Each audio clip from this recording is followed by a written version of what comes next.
পাকিস্তানি শিল্পী আতিফ আসলামের কনসার্ট স্থগিতের পরও টিকিটের টাকা ফেরত না দেওয়ার অভিযোগে আয়োজক প্রতিষ্ঠানের সহ-প্রতিষ্ঠাতা সহ ৫ জনের বিরুদ্ধে প্রতারণার অভিযোগে আদালতে মামলা দায়ের করা হয়েছে। সোমবার ঢাকার অতিরিক্ত চিফ মেট্রোপলিটন ম্যাজিস্ট্রেট জাকির হোসেনের আদালতে মামলার আবেদন করেন আইনজীবী আহসান হাবিব ভূঁইয়া। বাদী আহসান হাবিব ভূঁইয়ার জবানবন্দি রেকর্ড করেন আদালত। মামলার প্রতিষ্ঠান হিসেবে চলঘুরি লিমিটেডকে আসামি করা হয়েছে, আর ব্যক্তি হিসেবে আসামি 4 জন। মামলার আসামিরা হলেন আয়োজক প্রতিষ্ঠান মেইন স্টেজ ইনক এর প্রতিষ্ঠাতা কাজী রাফসান, বৃত্তি সাবরিনা খান, চলঘুরি লিমিটেডের ম্যানেজিং ডিরেক্টর আসিফ ইকবাল ও চেয়ারম্যান প্রমি ইসলাম। মামলার বাদী আহসান হাবিব ভূঁইয়া বলেছেন, আদালত আবেদন আমলে নিয়ে গোয়েন্দা পুলিশকে অভিযোগের বিষয়ে তদন্ত করে আগামী 15 কর্মদিবসের মধ্যে প্রতিবেদন জমা দিতে বলেছে আদালত।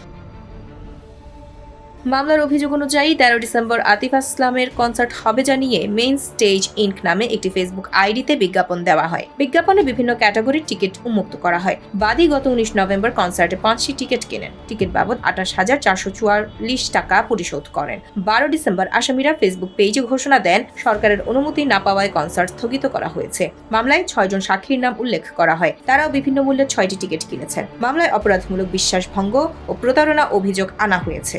জানা গেছে 13 ডিসেম্বর পূর্বাঞ্চলের চায়না বাংলাদেশ ফ্রেন্ডশিপ এক্সিবিশন সেন্টারে কনসার্টটি আয়োজনের কথা ছিল। এর আগে 11 ডিসেম্বর ফেসবুক পোস্টে সঙ্গীতশিল্পী আতিফ আসলাম জানান, 13 ডিসেম্বর ঢাকায় নির্ধারিত কনসার্টে তারা পারফর্ম করছেন না। এর কারণ হলো কনসার্টের আয়োজক ও ব্যবস্থাপনা কর্তৃপক্ষ প্রয়োজনীয় স্থানীয় অনুমতি, নিরাপত্তা ছাড়পত্র ও লজিস্টিক্স বিষয়গুলো ঠিক করতে পারেননি।